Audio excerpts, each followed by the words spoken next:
Hey everyone, and welcome back to the news. So, I took a week's break from the news because of PreachCon. PreachCon utterly demolished me. It was an amazing time, so that was totally worth doing. It was really fun, and while we were there, the initial stages, the pre-patch came out. They somewhat fell to pieces, and since then, of course, the first chapter of the War of Thorns has released, and this is the first episode of the news since your install of World of Warcraft has flipped over to now being called Battle for Azeroth. So, exciting times are ahead. But first, and clearly quite Battle for Azeroth themed, the Patreon art for this month arrived. And is behind me. There's only a few more days to get your hands on it, and this is the first of two. They'll be celebrating the styles that inspired Kulturas and Zandalar.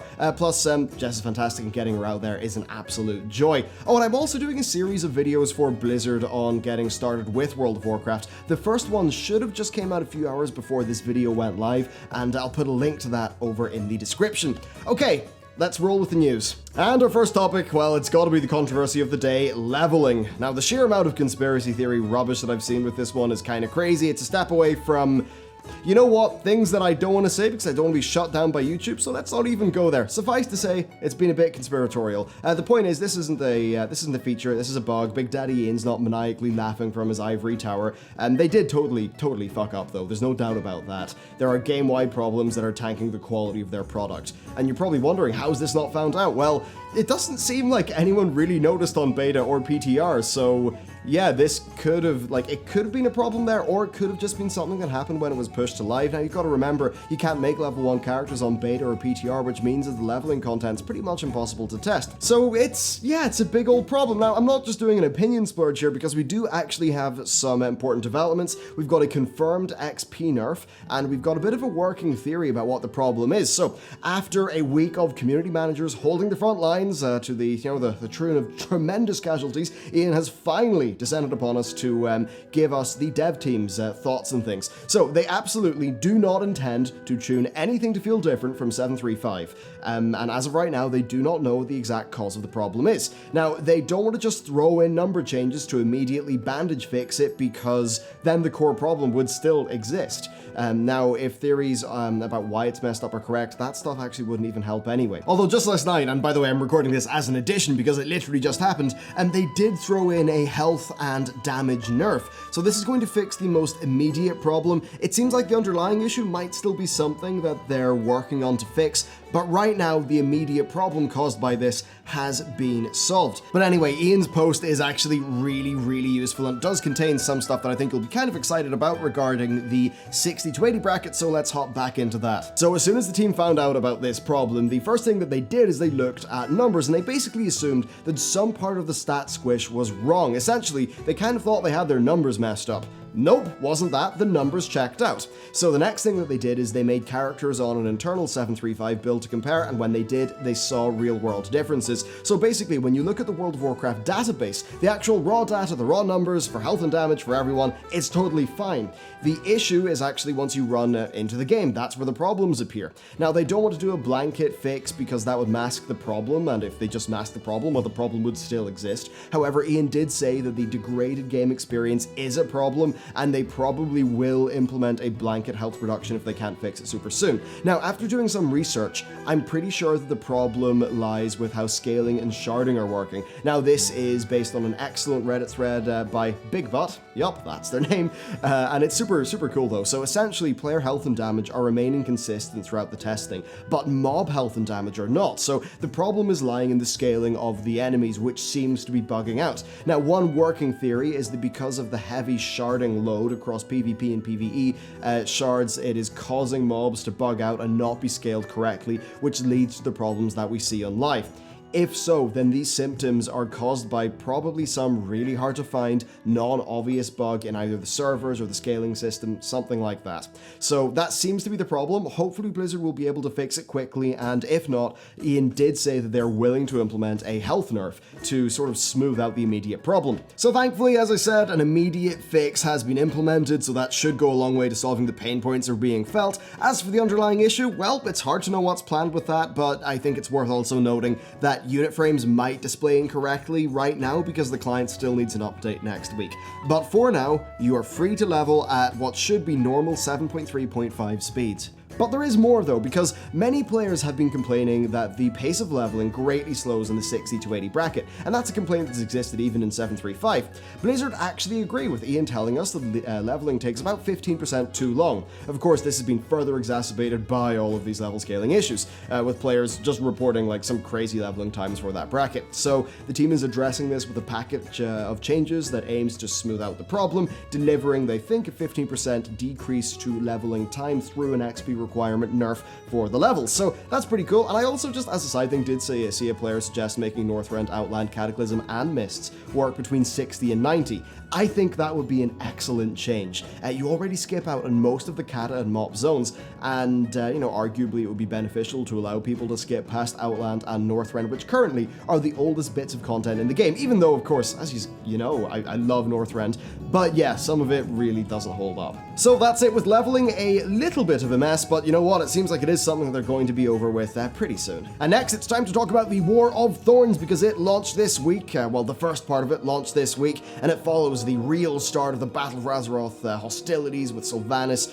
pushing towards Teldrassil in an unprovoked attack. Of course, her reason is she wants to knock the Alliance out of the war as soon as is possible by just delivering a killer blow to the Night Elves and forcing the Alliance totally out of Kalimdor, which is odd because conveniently everyone seems to have forgotten that the Exodar exists and that the Alliance are in possession of a spaceship complete with laser cannons, but never mind that. Things are going to get more and more morally grey as time goes on, so that'll be fun to see. Now, as much as Blizzard are trying to make this be a big event, though, we've got to be real, there's not much to it, it's just some basic quests. It's super unfortunate, and to be honest with you, I can't sit here and say that I really like it. The War of Thorns is dull, it doesn't really make use of World of Warcraft's genre as an MMO, the Burning Legion invasions were just so much more interesting. Like, if they wanted to do something similar, and even really quickly, right, they could just have a flashpoint kind of system, right? So a conflict would flare up in some zones every few hours. Hell, you could frame them as naval landings, right? Incursions into either side's content. So maybe Westfall gets attacked, and then maybe you could theme in some like land-based attacks or whatever. And it would basically like functionally be just like the Legion invasions. Now, because it would be using either side's navy, then you know what? You could say, oh, that's why we need to go to Kulturas and Zandalar, because we've just blown up both of our navies in the pre-patch. And then it would be even better because with war mode turned on, it would function just like, say it would function just like a Legion invasion from the pre-patch, but if you turned on war mode, then you would get a whole other level of gameplay where the attacking side, who is normally just NPCs, well, they could have a reasonable chance of winning if they're backed up by players. It'd be really cool, but nope, we've just got some regular quests followed up by world quests. It's unfortunate. I'm sure, though, the cinematic of the burning of Teldrassil will be really cool, but to be honest, I don't think there's really much to see past that. Once you're finished with the story stuff, though, you do get access to a bunch of world quests, and as much as that isn't particularly exciting, they do dispense catch-up gear that is around the power of Antorus LFR, I believe, so that'll be super useful for characters that you've not played in a while, and that'll, give you a bit of a leg up in the earlier Zandalar and Kulturas content. So that's what's going on there, but I want to talk about war mode. Because while the quests are really boring, it's our first test of war mode, and war mode is terrific. It absolutely shines in Darkshore. There are loads of players in there, which means loads of kills, loads of people getting assassin rank and then being selected as a bounty. Darkshore is just this massive war zone now. The content feels so damn just dynamic and enjoyable. It's so much better than the world quests. And the world PvP scaling means that players feel a lot closer in power to each other, which means that everything feels like a really good fight. And what's even better is the airdrops, which function like miniature Gurabashi chests, and they kind of create these great PvP flashpoints where everyone goes and has a big scrap, and eventually you open the chest and I think it's got some gear in it. I mean, hell, even the bounty system, it's great. They've got some stuff where it's lootable by up to 5 people, which kind of encourages players to go around in small groups. And this is just such a great test case of what I think could be one of my favorite new systems in World of Warcraft. It just fills me with hope for the future of world PvP, especially if Blizzard sees that this is awesome, people are enjoying it, and that they start to put in more content. So we've got the airdrops right now, but we could have so much more. And if this performs well for Blizzard, that will give them the reason they need to do more development of specific content for it, which would be great. Also, on the topic of wars, just narrative ones, one thing that you may notice during during the War of Thorns is that the Horde is the aggressor. They don't really have a moral leg to stand on with this conflict. I mean, sure, the Alliance were doing some shady things in Silithus, but this is quite the overreaction. Now, as for the War of Thorns, the battle for Lordaeron, and then the battle for Azeroth expansion overall, what you kind of see throughout all of that is the Horde do kind of seem like the bad guys, to the degree where, honestly, it surprised me, and that's as a Horde player. Well, in a recent Q&A, Ian said that the beating heart of the Horde is still alive and well, and that there are differing opinions of what's going on within the Horde. Ian said that more will be revealed regarding the Horde's story, but he couldn't say more because of spoilers. Now, this is super interesting. It means we probably have got something to look forward to, some sort of twist or turn with the Horde's story, and there's a lot of speculation, say, about Saurfang's motivations. People are wondering if he'll try to overthrow Sylvanas, sort of bring back a traditional era. It's certainly interesting. I think he would be really popular with players, but it would mean losing yet another war chief, and perhaps at the cost of Sylvanas going a little bit mental and maybe running her character into the ground. So I'm both excited and worried about this one, but it definitely seems like Blizzard intentionally have made things be this way, such that they can perform some sort of flip, maybe have a cinematic that's got a massive reveal in it, or something like that. So it probably means there's going to be some sort of narrative bombshell in the near future. Then also in the narrative wheelhouse, we've got the JAINA animatic. This is probably one of Blizzard's best. Like, the art is incredible, the narrative is actually surprisingly strong, and it's pretty creative in that it's done in the form of a Kultiran folk song that's portraying how JAINA betrayed her father and her people when she allowed Thrall's Horde to kill her father and destroy much of the Kultiran fleet, which kind of knocked the nation back a few years from being a really big power. Now, she feels kind of terrible about what she did, especially because a lot of her father's points have, unfortunately, from her perspective, rang true, with, say, the actions of Garrosh and now Sylvanas' aggression. JAINA is absolutely committed to the Alliance and to the war. Indeed, she is being portrayed in the game as just being powerful enough to just end pretty much anyone, so it's great to see her finally be doing things in-game. The cinematic, it ends with her raising up her father's flagship from the ocean, claiming it as her own, and it kind of seems like that's her committing to following her father's path, basically working to end the Horde, which is pretty cool. Now, I cannot wait for the other two cinematics in this series. There's going to be one on Ashara and Sylvanas, but we don't really know what they're going to cover past some origin stuff. And that's again playing into what makes Battle for Azeroth, for me, so exciting. Really, so much could happen, and we do not know where the plot is going at all. Like, okay, we've got a fair idea we're going to knock out Ashara in 8.1, but after that, it could be a faction war, it could be old gods, or it could be an absolute curveball. Now, as someone who's invested in where the universe goes, it's a very exciting time, and it's just really nice not knowing at the start of the expansion, like, these are the exact story beats we're going to go through, and this is the person we're going to kill at the end. Like, sure, that's really hype at the start of an expansion, but you know what? I think it's way more interesting narratively to have an expansion unfold naturally and to not know the conclusion before it's even started. Next up though, it's time for some game mechanics. I want to talk about a cool interaction you can make use of, partially just for the laughs. So as you know, Legion Legendaries stop working at level 115. Now, some of them have got interesting mechanical effects, and some of those effects have been baked into our new talent trees. This means that you can talent into a particular, talent, and then wear the legendary that inspired that talent, which often gives you doubled up power. So, Wowhead have compiled a handy list of the possible interactions. I recommend you do that and just, check it out. Cold Heart's a really fun example. It makes the effect so powerful. You basically just run around deleting mobs at will, and if you combine it with Pillar of Frost, you just deal some really crispy burst damage. So that's a little bit of fun, I suppose, you can have, and maybe that will translate into war mode in a pretty interesting manner. And then also on the topic of game mechanics and stuff, we do have another major sort of drama from the Q&A, and it went down during PreachCon when, of course, I was surrounded by Mythic Raider types. Now, Azerite gear, they said, is not going to be tradable in BFA. Now, like all gear, it drops through personal loot, but with personal loot, normally you can trade gear if it's a lower item level than what you've already got. Not so with Azerite gear. Blizzard's reasoning is that Azerite gear is super complicated and desirable, and they don't want players to feel pressured to give it up. And I think that's understandable but kind of silly, because here's the deal. In LFR, if someone begs you for a bit of gear and you don't want to give it to them, you ignore them and you carry on with your day. Those people don't really matter, it barely even counts as a social interaction. The only time where actual social interactions happen is in a planned raiding environment, where a guild maybe wants to work together to kit out their players. In that case, then sure, there will be a bit of social pressure, but that's fine because social pressure is a part of being social. a portion of playing as a team, like a part of that is allocating resources well, prioritizing the higher goals of the team over personal enrichment. Now, sure, the texture is there, right? The rough bits, but it's worth it.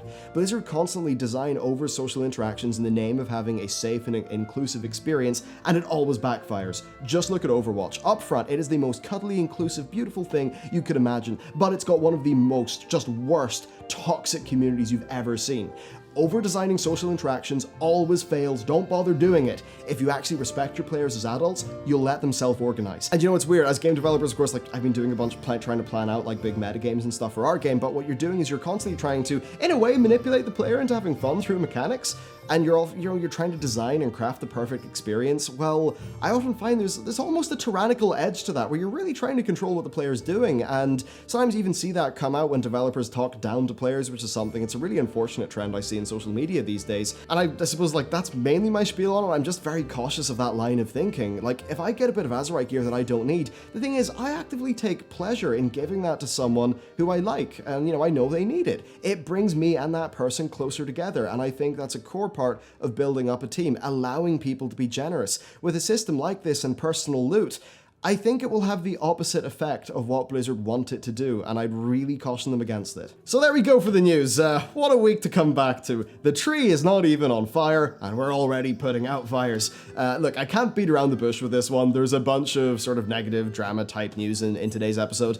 Really, I think the pre-patch is super dull, and I think the leveling problems are really unfortunate, but it does seem like the team at Blizzard will have the leveling stuff under control. As for the Azerite gear, well, look, players, freedom, social interactions, that's all stuff that I feel personally very strongly about, so that's a drum that I'm going to keep on beating. Sometimes I just worry that the dev team are in a bit of a bubble. I worry they're disconnected from the player experience, and I kind of get why. If you spend all of your day putting out fires and fretting over engagement numbers, well, it's going to be really challenging to kind of have your ear to the ground in the smaller scale, stuff.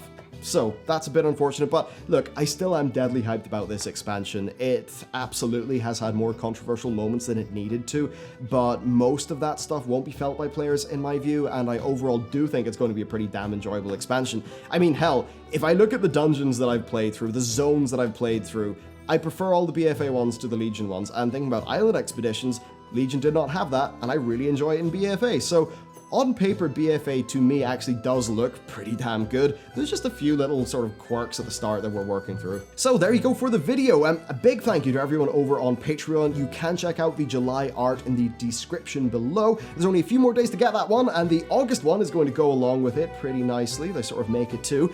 Now, of course, with that, I'm back from PreachCon. I'm also back in the saddle with behind-the-scene content on Patreon, so there's vlogs, AMAs, and even the start of our office upgrade on the way. So a massive thank you to those guys for supporting the channel, and a massive thank you to you for watching. And with that, I will see you next time.